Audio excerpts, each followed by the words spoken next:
नमस्कार मित्रांनो, मी बळीराम चाटे, राहणार चिखली, तालुका अहमदपूर आणि एक मी शेतकरी आहे। तुम्ही बघू शकता पाठीमागं सरीकडे तूर दाखवा आणि त्याचबरोबर सोयाबीन पण दाखवा।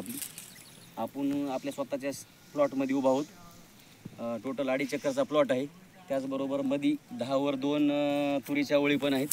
तूर पण किती नंबर 1 त्याची उंची फुटवी बिटवी अशी नंबर 1 आहेत। काळी कळा आहे, तुम्ही बघू शकता।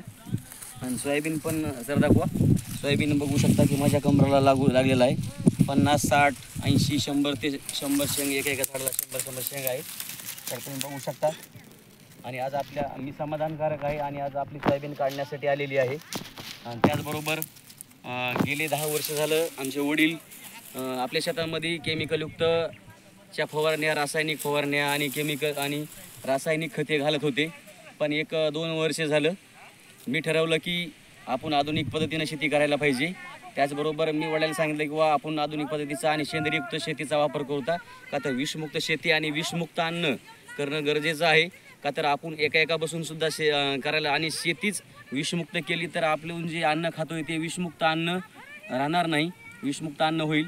त्याचबरोबर मग मी ठरवलं की समजा इंडिया ॲग्रोची चर्चा पूर्ण भारतामध्ये चालू होती, तर त्याचबरोबर आपण टॉनिक म्हणून आपल्या इंडिया ॲग्रो कंपनीचं ओलिप सुपर 16 हे फवारलं। त्याचबरोबर त्याच्यामध्ये जे स्टिकर टाईप येतं ते MI स्प्रे वापरलं।